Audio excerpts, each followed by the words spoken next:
Can you see myself? Yeah. So, there's room over here. So happy to be here. New territory, new neshamas. So I always pray that from my heart to your heart, when I share what has helped me so much in the journeys of the soul and us being on the planet Earth. Beautiful music. So it's Adar, and it's really the most perfect time to be B'Simcha and talk about the inyan of Simcha and how to reach that greater and greater place of happiness within. And you would think, like, in all the holidays, like, why Adar, that we're so happy and commanded and all this merriness, when, you know, the Jews were leaving Egypt, you would think that would be the time to be most happy. I mean, imagine leaving slavery. Or getting the Torah, you know, should we be the most happy? So the teaching is that really during the time of Purim is when we earned our position in our relationship to Hashem. And it wasn't like a freebie. Like during Pesach, Hashem, like, had like this smitten energy of love in the air so that we were willing to go, you know, follow Hashem. During the Purim time, it was us. We decided, we did the extra effort, and we earned it. So that's why we're very, very happy. And if you look at the word, you know, Adar, which the month is, it comes from the word Adir, which is strong. We really have incredible extra strength this month of Adar to collect as much energies of Simcha so it'll last us the whole year long. And especially tonight that we're gathering here today on Zayin Adar, which is the Yortzeit and birthday of Moshe Rabbeinu. So everything about Moshe Rabbeinu's life on earth and what he gave to us, we have even more access today, which was, and tonight, as it's kind of bleeding into the night.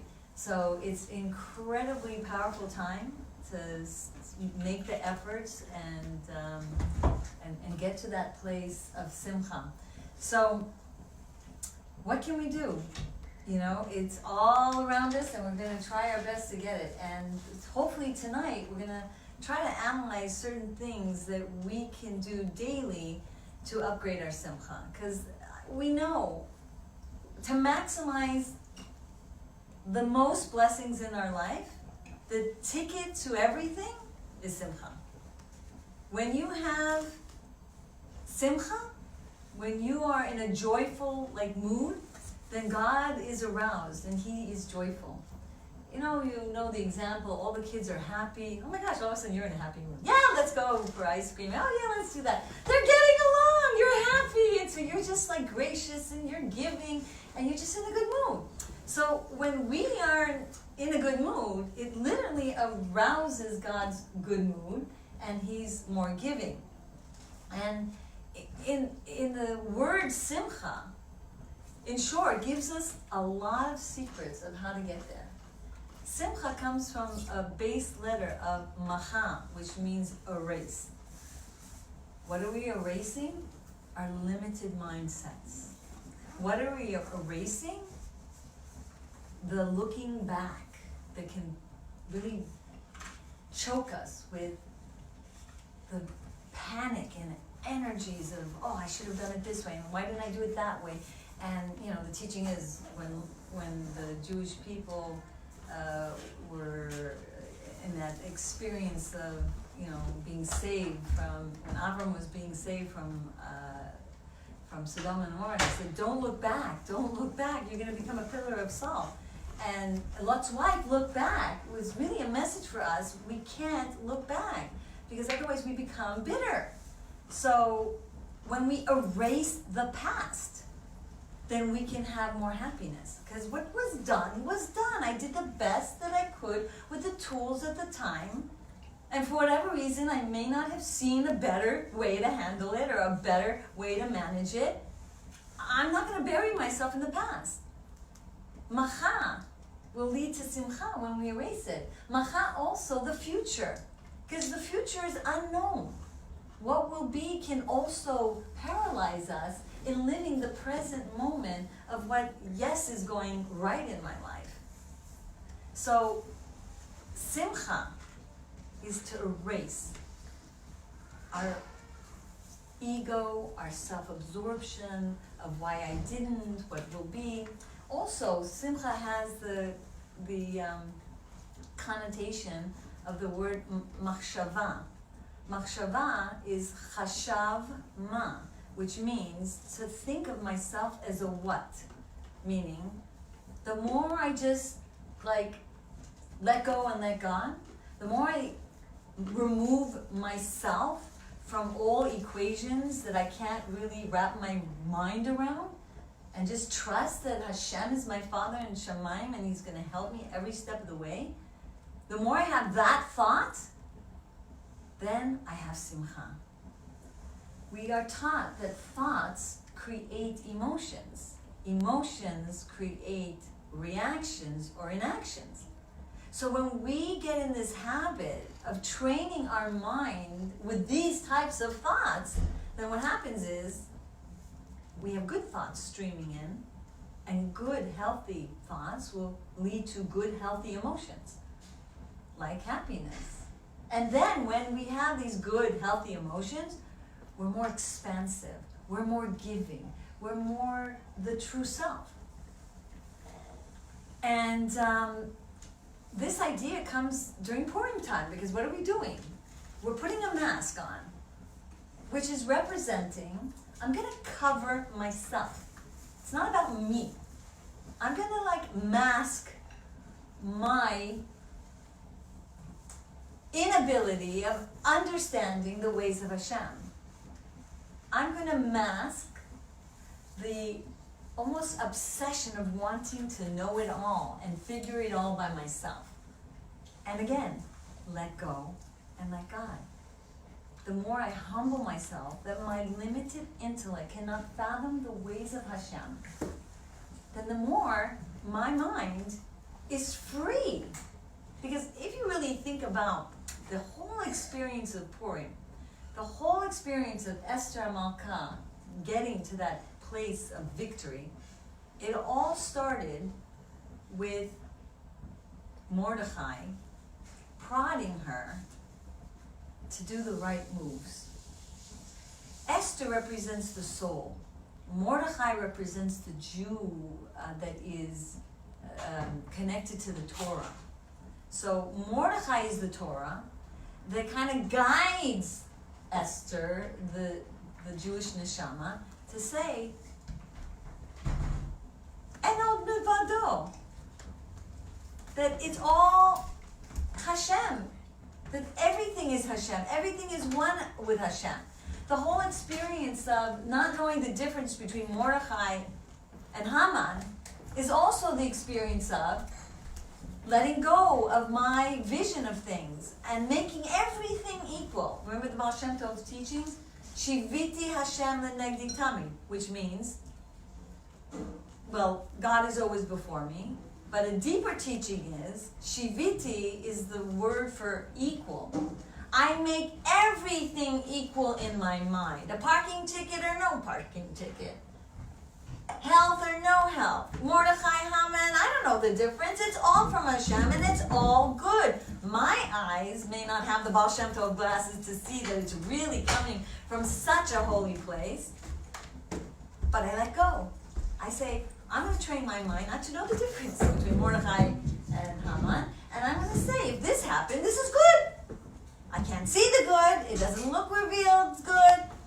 So the more I have this Geula mindset in my mind, then the more I have the chance to be happy. Because what is it that's going to steal your happiness? Generally speaking, the irritating people around you. You go in a cave, be by yourself, put happy music on, and it's really easy to be happy. But not really. I know a lot of people that are so lonely. And even research are showing that, being alone is really the number one cause of disease, the number one cause of unhappiness. And what is the number one cause of happiness? Is having relationships. But somehow the people around us aren't so easy. And somehow it's so easy for them to steal our happiness away from us.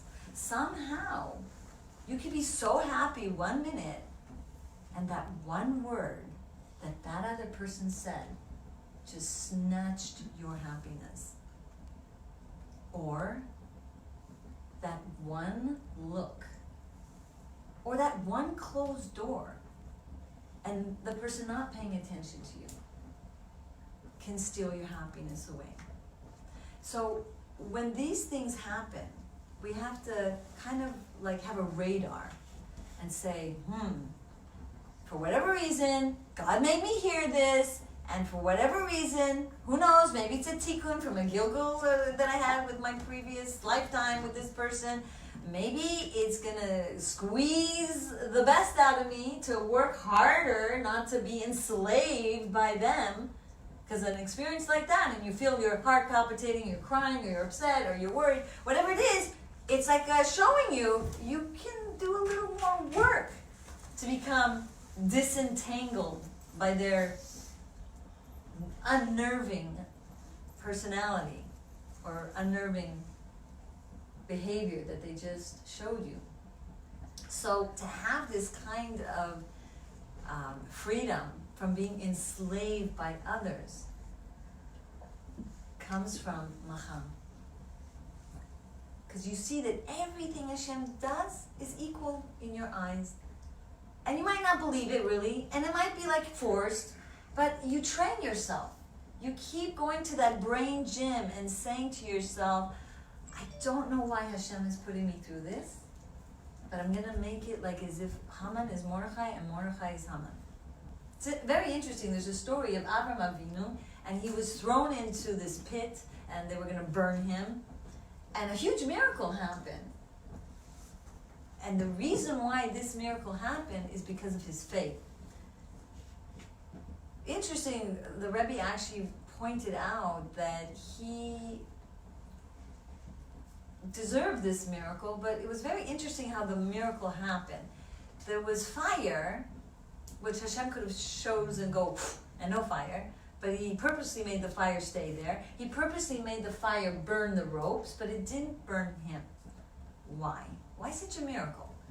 To teach us a lesson that he had reached such equanimity. He had reached Shiviti. He made everything equal in his eyes. So fire is equal to water, and water is equal to fire. So to him, the power of his faith that this is good caused the fire to be like water. But to the rope was still a rope, and the fire was still the fire, so it burned the rope. Sicha after sicha of the Rebbe, teachings of the deep Hasidic teaching, says that the more we have this simcha, the more we can literally erase what is even destined for us. Meaning a certain experience should have happened to you, but you handled it with simcha, Hashem erases it. So it's like a ticket to so much good. There's another pasuk that teaches us that everything is in the hands of Hashem. Maybe you know it. Akol midei shamayim, chutz mi yirat shamayim. So, wait a minute. Do I have free choice or not? Like, we're not robots. We're here to have free choice. So, what is our free choice? Do I see God in this or not? Yirah has the word to see. Also, it's a fear of God, awe of God. But it also means, do I see God? My only free choice in this world, and it's kind of like a spooky thing to think about, and we don't want to go too into detail. We just sometimes cannot understand the ways of Hashem in this way. But we do know, number one free choice that we have is, do we see God in this or not? It's our choice. We can think it's random. We can say, why me? Not fair. I mean, how much stuck I gave, how much I do, give me a little chasadim, how much I did this, and Joe Schmo does nothing and like, whatever, and having an easy life. Seems so obnoxiously not fair. But all we have a choice in is, do I see God in this or not? And there's a passage that then says, when you see God, you arouse God to see you. And then you will see God. So you're stuck on the highway and you can get so angry and bam at the thing, or you can say, interesting, who knows what's exchanged. It happened to me recently. I had to spend $500 and somewhat to fix the key that got, I was like, $500 for this key? I mean, you know how many poor people I could have, whatever. And it just, and I said, no. There's some reason I'm letting go. I'm going to see God in this or not. And it happened to be the guy who came to fix my key was Israeli. I invited him for Shabbos. I said, okay, maybe this is it. I'm seeing God. Next thing you know, like, money kept coming in. Like, I really felt like, because I saw God, and I saw that this was probably for me just to meet him and invite him for Shabbos. That's it. The more we witness God, the more he will witness us, then the more we'll witness him. That he's so happy that we don't treat him like a stranger. So there's also this teaching that, you know, when our mind can more easily turn in that direction, then we literally made space in our head for God. We constantly learn. You have to make a dwelling place for Hashem. We have to make this world full of godliness. But where's the best place to have God in us, in our mind? We just invited him in our mind. We just made space for him. We just opened the door. So then we end up opening the door to more miracles. So some people will say, well, I'm not so meticulous about things, and I'm trying to fix myself in this way and that way. And Hashem says, what? You have simcha? You bypass every kind of judicial system, whether you deserve it or not, because simcha actually leads to more bitachon, meaning to really have trust in Hashem. And trust of Hashem leads us to more simcha, because when you trust Hashem, unnerving situations don't unnerve you.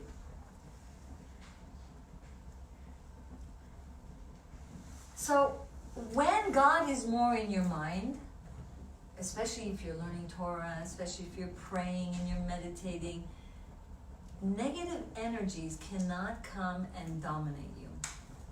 When more and more you are koach ma, remember we said simcha is related to machshava, to become like a what? Like, what am I? I don't know why this is happening. What am I thinking I deserve to have a quick, thing go my way? So then, like, you just invited God in your head. You just invited wisdom, God's wisdom in your head. And guess what? Klipa cannot, negative energies, negative forces cannot attach itself to you. When you have God in the innerness of your mind, this is in Tanya, Klipa cannot get a hold of you at all. So it's really a safe haven, because what steals our happiness? Ruach shtus, the spirit of folly.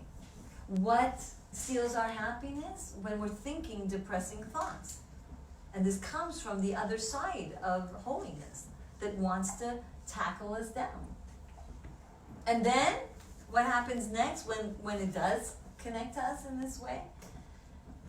Then there's this like guilt and this like, this really bad feeling that we gave into sadness and we gave into anger, and then we feel guilty.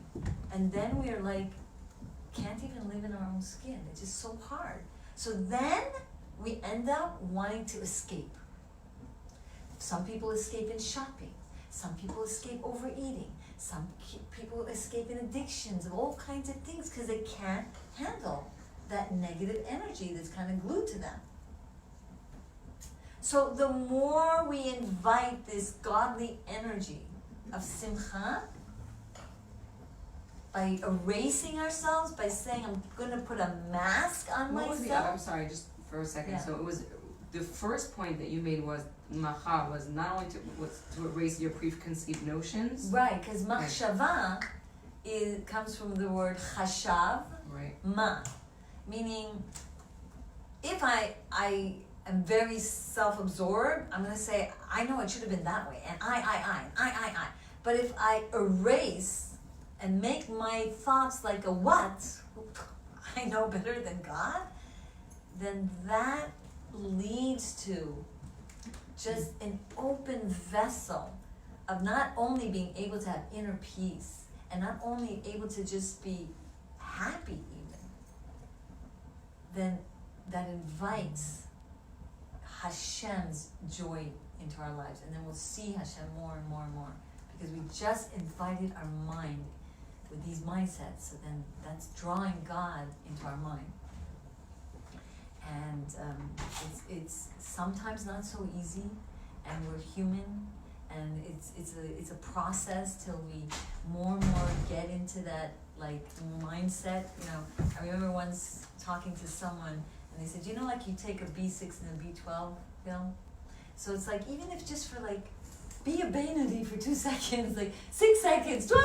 seconds, like it's something that's happening spiritually to you, because you refrain from anger, you refrain from sadness, and now all of a sudden you're drawing down such godly energies. It's like having B6 and B12 to calm you down, even though you think it's only 6 seconds or 12 seconds. So our goal is, we're not going to get there 24/7, but another 6 seconds, another 12 seconds, and eventually habit becomes supreme. And what happens is, when we have these mindsets, our mind shines. And actually the Torah teaches us that people's face will be radiant from this godly energy, whether it's the emunah, the bitachon, the simcha, because it's like opening the door for your godly soul, which mainly is in your mind, to shine. Now, why do we want our mind to shine? Well, because that's where it all starts. The mind that has the power to think this or not think this, and say this thought is just not a good thought. I don't want it to hijack my mind. So then your mind gives birth to healthy emotions. You see what I'm saying? Like there's a process by which, when you're impregnated with the seed of God's wisdom, then there's a birthing from that wisdom. That's the healthy emotions. Remember, we said thoughts create emotions, emotions create reactions or inactions, because sometimes people get paralyzed. So just like the seed of a man impregnates a woman, God's seed, God's wisdom impregnates our mind, and now these healthy emotions are developed organically, naturally. And yes, just like children, you have to wait till they grow up. You have to wait, and you have to wait, and you have to wait, and you're like, okay, 19 years, 20 years, shouldn't it be happening right now? And you're waiting. So yes, we have to wait a little bit until more and more of these offsprings of positive emotion develops. But cutting to the chase and getting to just like fake it till you make it and just force yourself to just be happy, like it's like taking, you know, the highway instead of going on a donkey to get somewhere. You know what I mean? Like it really helps us get to that next level. And Purim, the whole story of Purim is teaching us this. When we know in the Megillah it says that Achashverosh couldn't sleep, and on the Book of Chronicles, so Achashverosh actually represents Hashem. What? Achashverosh? I'm not making this up. Like Achashverosh represents Hashem, and the godly energy of Hashem is, when you have the Book of Chronicles, like meaning the Torah, when you learn Torah, you wake up Hashem, and it comes from a pasuk, awake, why sleep, my Lord? Like, why? So when we do our part, again, we're awaking and arousing Hashem, and then, just like the Jews had protection, and everything was turned over, and like, what was supposed to be such murderous times became the most Geuludic time. So with this happy energy, we awake God, and then whoop, things can flip like an instant. It's kind of like, imagine something not good is happening, God forbid, and like it's like an obstacle. It seems like it's such a hard place, but you just like go like this. Peekaboo, I see you. I know it's from you, Hashem.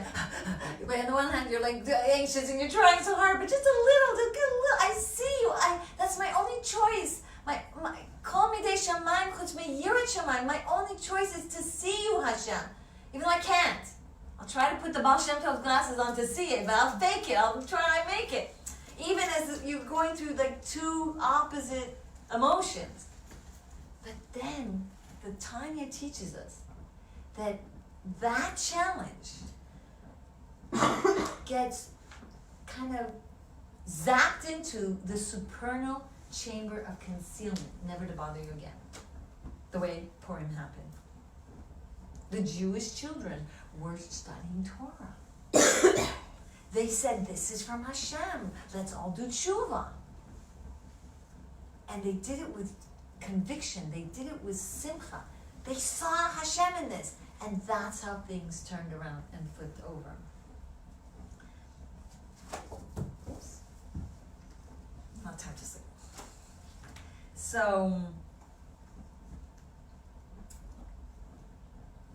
and in this book, Breaking Through Barriers, this is a must in this generation. Oh my goodness, I'll explain why. Goes through all the reasons, some of the stuff we did already mention, about how in today's day and age, it's a must to be b'simcha. A must. It's like, imagine candle lighting period of time of the Jewish nation's history, and we're about to enter Shabbos. It's a time of peace. It's a time of joy. It's a time of whatever was. We're entering this new era. And we actually are given permission to fill our mouths with joy. The Rebbe says this. We have permission not to do tshuva tata anymore. What is tshuva tata? The crying, the bitterness, the heavy-heartedness, the looking in the mirror and saying, ugh. No, that's not this generation. This generation is about simcha, and the Rebbe gave us permission to do tshuva ila'ah. What is tshuva ila'ah? Tshuva ila'ah is just, I just want to be close to you, Hashem. I want to just do a little more for you. I'm going to say a little more deeper prayer. I'm going to say just maybe one paragraph more of learning today. It's about just adding and adding things that are going to make you feel happy that you're closer to Hashem. What's the exact translation? Tshuva is Tshuva ilah. Oh, the higher tshuva. And tata So is there's just lower. Tshuva tata is the lower Like level, Tachtonim. which was Yeah. people Oh, used yeah. to roll in the snow, they used to fast, they used to do so many different things to break themselves, and now we're free to fill our mouths with joy. Up till the time of the Rebbe, we didn't have that permission.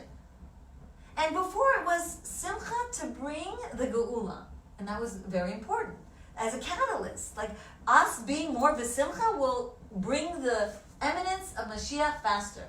But now the Rebbe says it's just pure simcha. It doesn't even have to be for the purpose of bringing Mashiach. Meaning we are giving permission to even indulge in happiness for the sake of just being happy, because we're so close to that era when it's really going to be reasons to be happy.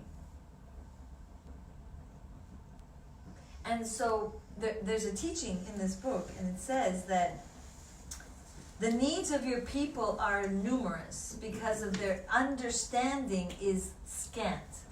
I'll say it again.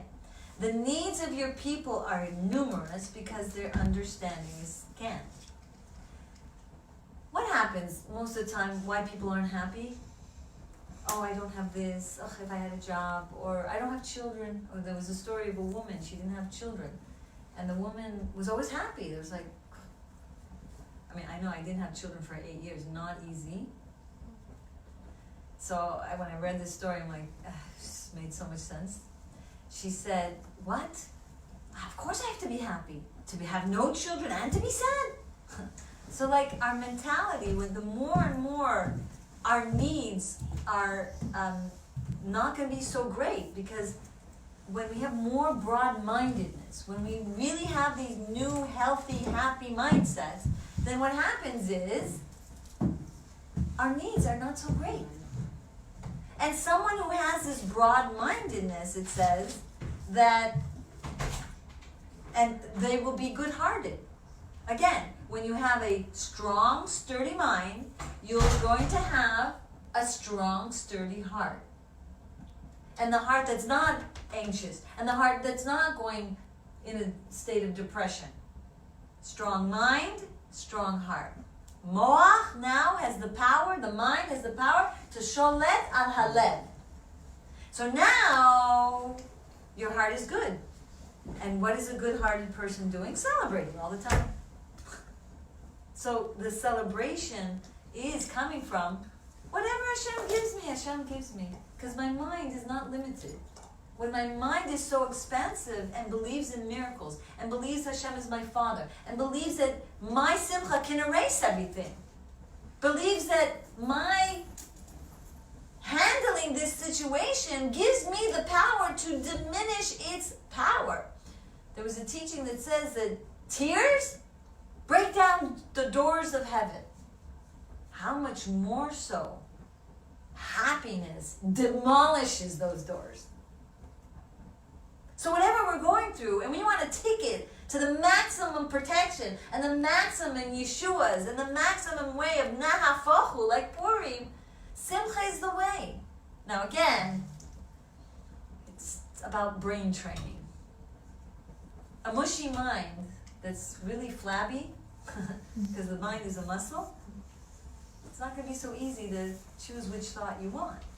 And so then it's not going to be so easy to develop healthy emotions. So the mind that is strong, because it's constantly being trained with these happy mindsets, then what happens? You're always celebrating, because your heart is full of love, is full of happiness within. And then it actually physically changes your body. Chassidus teaches us, when you're happy, your blood is healthy. When you're anxious, your blood is weak.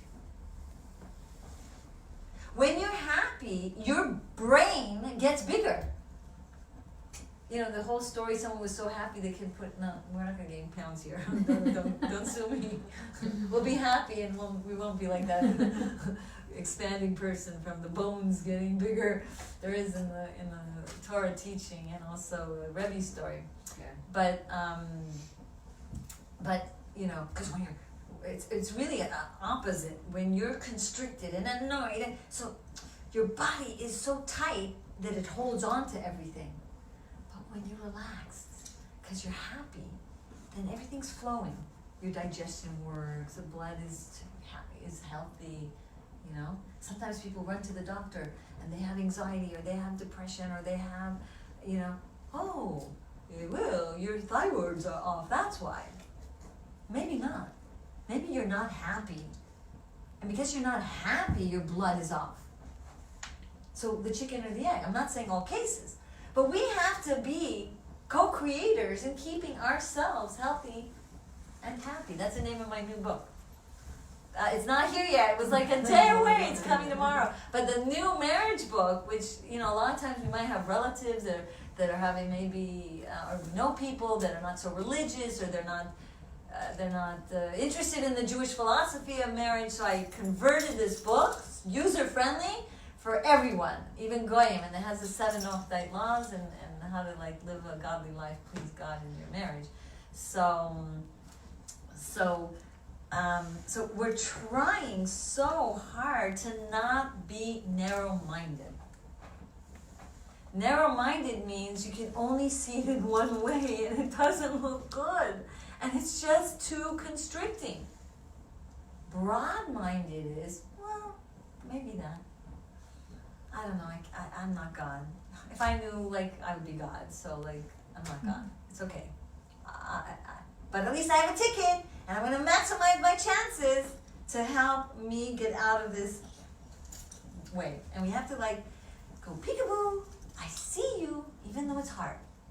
And even though we might have conflicting emotions at the time, but we'll get more and more in the habit of it. So we have to actually be more like children, really. And just dance the life away. You know, do you see kids are so happy? I mean, yes, they can be so mad, I know. But like, when they're really happy, you know, David HaMelech was dancing happily, kind of in a Meshuggah way, according to his wife. He was like, what, you're a king? Why are you dancing like this? Because you know when you dance and you're jumping, you're going from one level of your head here, and you're exponentially moving your head up there. So dancing, and actually science shows it does have an impact on our brain. It gives us happy chemicals and things like that. But he was dancing in this grand way, and his wife was not happy about it. And you'll notice, like, there was also many stories of why tzaddikim were dancing with myrtles in weddings. It's so unbecoming of these rabbis. What are they doing? Because they were drawing wisdom through their dancing as a blessing to their chatan and kala. So dancing has a spiritual power, like Passover, because, you know, and during Pesach, oh no, don't get worried, you know, don't run away now to do your Pesach cleaning, but it really has the power, like Pesach, to skip over the normal process of developing your mind. So when you dance with simcha at a wedding, you can have a meditation, you know, don't step on other people's feet while you're doing it, but like open your eyes, but like think like this is drawing down wisdom. This joy I'm experiencing now through dancing physically, through thinking this, brings down this wisdom. And that way, we get to this place of the inner essence of our heart. There's one way to connect to Hashem and to bond with Hashem, and we like meditate on Hashem, and we focus on Hashem's greatness and everything. And then there's a way that through tshuva ila'ah, of running to do just a little extra for Hashem, gets us access to our inner essence of our heart. Now, if you just think of God and how great God is, and you meditate on Hashem, it'll go away after you stop meditating on Hashem.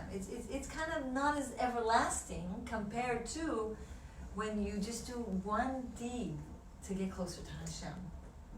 That is a higher level of bonding with Hashem.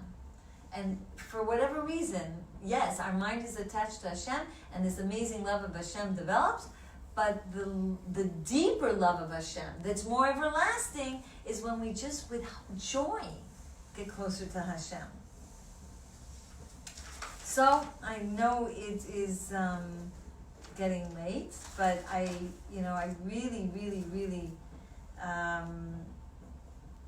really try to help inspire people to take action, to switch tracks, because really we women are the mainstay of our home.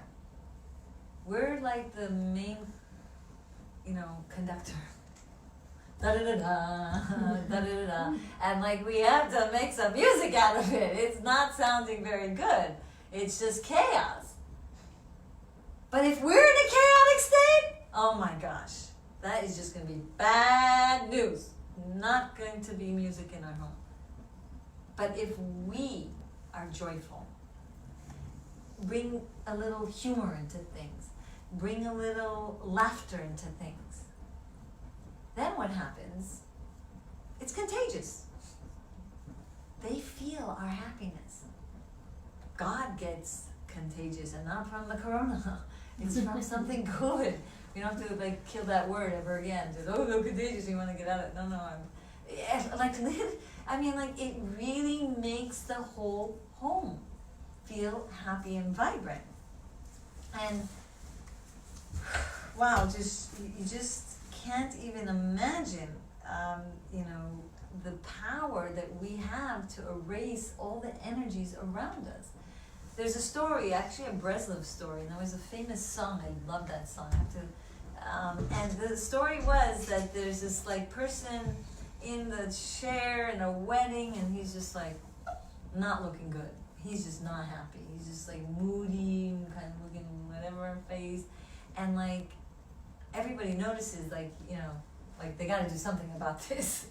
So they circle around him, and they like drag him, and they go like wild in front of him, and eventually like he kind of, it's very contagious, their happy mood, and he like gets into the circle and he's dancing on his own. At first they had to pull him.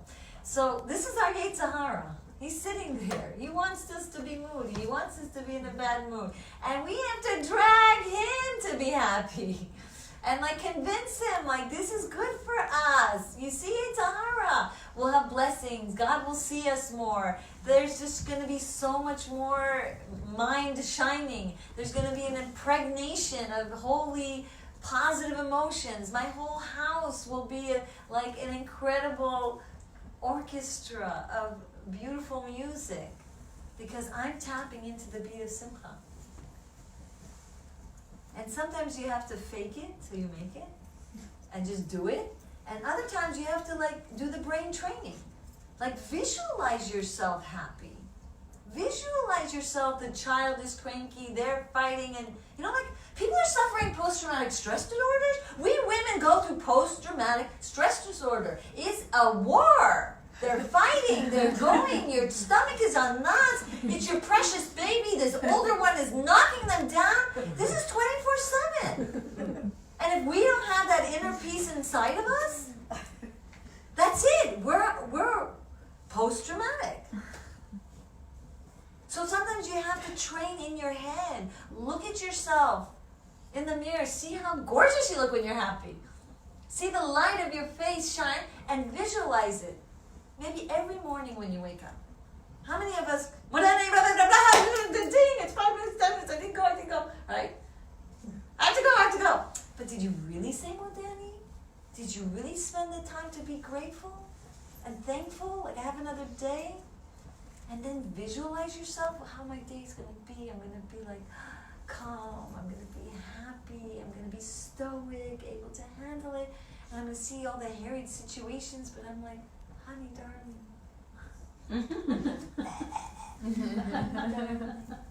Yes, you want your tea. Hey, we worked all day. You stand up and let's go. Yes. Like just practice, and your brain can actually be tricked to go, like, doesn't know the difference between the mad you that was 2 days ago and the new you. Like if you practice enough, it really affects your the neural pathways in your brain, so that the new you that you're envisioning is going to become the you that you want to be. It's kind of like a garden. If you plant a garden and you put all the amazing seeds, then the weeds have no place to be. So this neural pruning is like pruning the garden of your mind. And that's another thing we could do, is just see ourselves happy. And take it from me. I master's degree, double master's in marriage and family counseling and psychology, and double master's child development and psychology, BA. Did not help me at all. Until Hasidus came into my life and said, you have an animal soul. You have a godly soul. And you need to nourish your soul. If you don't nourish your body, it becomes weak. So not only does this nourishing brain training, as I call it, help you not have a mushy mind, like mushy, muscles, but it nourishes your soul. And so it has the power to override, There's no reality to darkness, it's absence of light. So when you take that time in the morning and just a little prayer, you're opening the light. Your godly soul is coming out of its imprisonment. And so then it has the power to keep the goals that you want for the day. And then you do a little learning after davening. And that little learning now turns another light on. So to harmonize all these emotions that got aroused while you were praying. And science does show your brain grows when you do this. They did a research study, Dr. Sarah Lazar, different groups of people that prayed, learned, meditated, and another group of people that didn't do this kind of brain training or spiritual practices. The ones that did do the brain training spiritual practices, their cortex lining of their brain increased. There were less empty space between the grooves of the brain. There was more cell communication between the brain and the heart. And not only did they interview them for 30 years after taking the pictures of their brain, nice to see it, not just your brain, they actually ended up finding out that they didn't have dementia, Parkinson's, and Alzheimer's compared to the mushy mind group. So these practices are good for our mental and emotional well-being, not just for today, but for the future. So when we sharpen that mindset, more and more Geula mindset, we have inner peace and happiness. And when we have that inner peace and happiness, it's Geula now. Because when you're not enslaved by other people and their moods, and when you're not enslaved, but if you get the job or not get the job, if you have that friend or you don't have the friend, or that whatever it is lurking behind you don't know, the corona and whatever, you can handle it with simcha. So thank you for allowing me to share some insights on the Hagat Purim, and I have many classes on Torah Anytime. I have a YouTube channel, Baruch Hashem. I have these types of information in books for children. If you go on my Amazon.com, 10 children's book about Moach Shalet al Alev and all these concepts, so that children will get it now and not have to wait like our age till we're finally getting it. And those are the books that also with heart and soul just hopefully will bring Mashiach now. Any questions? If you want, we could turn off the Facebook, or we'll ask Facebook any questions out there. I don't even know if they're hearing me from this far. Hello. But usually from this distance, it does pick it up. Oh, and by the way, I'm going to be doing a workshop drama, Tanya 101. So we're going to take these concepts and we're going to meditate on them, we're going to dance on them, and there's going to be movement. And that's in 2 weeks, I think. Or those who want to be on a list, I can post you. But usually you can befriend me on Facebook, and I usually post too much. But when the next event is happening. Yeah, so it's going to be really fun. It's going to be Adar, it's going to be acting, it's role playing, and just practicing. Or you can just be the audience. We'll need an audience, so you can feel free. So any questions? Nice to meet you all. And I hope, again, words coming from my heart, entered your heart, and Bezrat Hashem will be the Simcha more. Amen. Thank you so much. Thank you.